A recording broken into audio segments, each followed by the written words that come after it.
வணக்கம். மதுரையிலேருந்து அமுதா நடராஜ். ஆஞ்சநேயர் குட்டி குரங்காக தான் பிறக்கிறாரு. ஆனால் அவர் சிவனோட அவதாரம்னும் அவர் வாயுவோட புத்தன்றதுனால அவருக்கு சக்திகள் அதிகமாக இருக்குது. சக்தி எப்படிப்பட்ட சக்தி அப்படின்னா, அந்த குழந்தைக்குரிய சக்தி இல்லை, பயங்கரமான சக்தி. மழையை தூக்குது ஈஸியாக, சூரியனை விரட்டிட்டு போய் பிடிக்க போகுது, 7 கடலை தாண்டுது. அதனால் அந்த குழந்தைக்கு அந்த சின்ன வயசில் அந்த சக்தியை எப்படி பயன்படுத்துறதுன்னு தெரில. அதுக்கு அந்த போதை, அந்த தன்னால் இது முடியுது அது முடியுதுன்னு ஒரு போதை வந்துடுது, ஒரு அகங்காரம் வந்துடுது. எந்த செயலை செய்யணும், எந்த செயலை செய்யக்கூடாது, எந்நேரத்தில் தனக்கு கிடைச்சிருக்க இந்த அபரிதமான சக்தியை பயன்படுத்தணும் அப்படின்னு அதுக்கு தெரியலை. ஏன்னா அது குழந்தை பாருங்களேன்.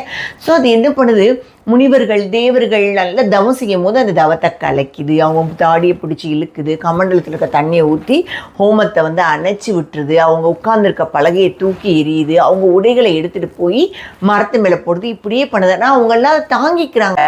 ஆனால் ஒரு சமயம் ஒரு பெரிய முனிவர், தேஜஸானவர், அவர் பெரிய ஹோமம் பண்ணிகிட்டு இருக்காரு.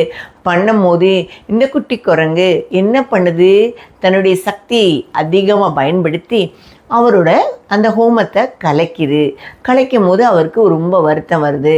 என்னடா இவர் நல்ல சிவபெருமானுடைய அவதாரம், இவருக்கு எதுக்கு இந்த சக்தி கொடுத்தாங்க அப்படின்னு சொன்னால், ராமருக்கு உதவணுன்றதுக்காண்டி தான் இந்த அவதாரமே அவர் கொடுத்துருக்காங்க. ஆனால் அதுக்கு பயன்படுத்த வேண்டிய சக்திகளை இப்படி வேஸ்ட் பண்ணுறாரு. ஸோ இவருக்கு கோவத்தில் சாபம் கொடுக்கணும்னு நினைக்கிறாரு. ஆனால் இந்த சக்தி யாருக்கு பயன்படணும், ராமருக்கு பயன்படணும். அதனால் உனக்கு எப்பொழுது இந்த சக்தியும் இந்த இதுவும் உனக்கு எப்போ தேவையோ அப்போ தான் உனக்கு ஞாபகம் வரும். அதர் வரை நீ இந்த குரங்கு குட்டிக்கு என்ன பவர் இருக்கோ அந்த சக்தியோடு தான் நீ இருப்ப. உனக்கு என்னைக்கு தேவையோ அன்னைக்கு தான் ஞாபகத்துக்கு வரும். அது வரைக்கும் நீ உன்னுடைய சக்திகளை அதெல்லாம் நீ மறந்துடுவ அப்படின்னு ஒரு சாபம் கொடுக்குறாரு.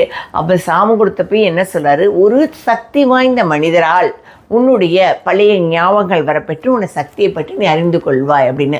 அதனால் அவருடைய சக்தியை ஃபுல்லாக மறந்துடுறாரு. அதனால தான் ராவணன் சீதையை தூக்கிட்டு போகும்போது வேடிக்கை பார்க்குறாரு, நமக்கு என்ன சக்தி இருக்குது காப்பாற்றுறதுன்னு.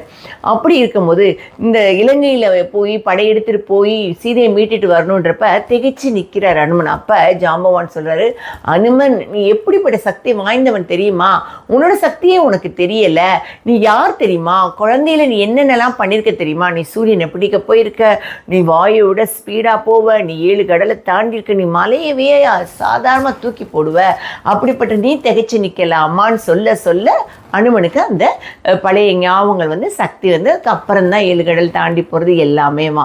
இது எதுக்கு சொல்ல வராங்க அப்படின்னா, குழந்தைக்குரிய சக்தி தான் இருக்கணும், இந்த வயசுக்குரிய பவர் தான் அவங்கவுங்களுக்கு இருக்கணும் அப்படின்றத சொல்கிறதுக்காக இந்த கதையை நான் சொல்கிறேன். நன்றி, வணக்கம்.